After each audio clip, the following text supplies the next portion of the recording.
Il y a des combats dans lesquels tu ne dois pas t'aventurer.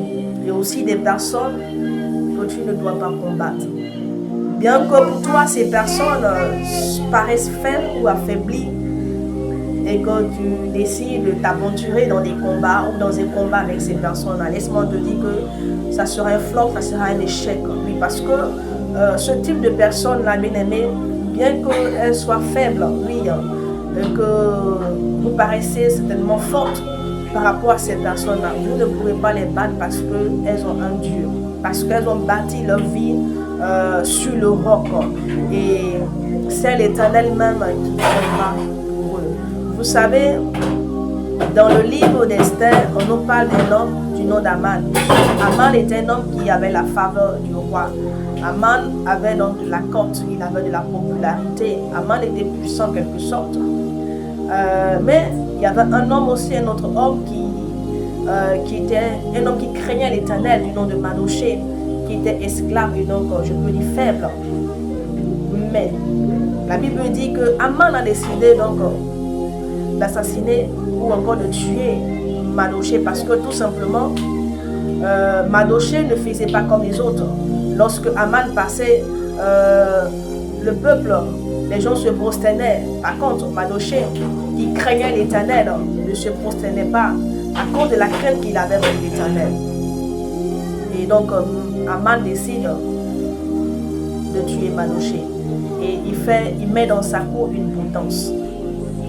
Et la Bible dit que le jour où il a décidé d'aller en parler au roi pour que Manoché soit pendu, à la veille, la nuit, le roi n'a pas trouvé le sommeil.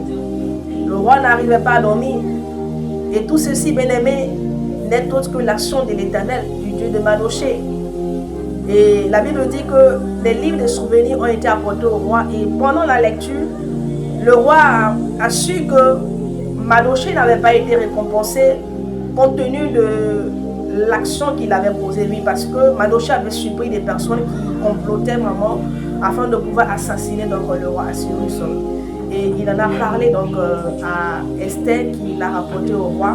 Et après vérification, cette information s'est avérée vraie et la vie du roi a été donc épargnée.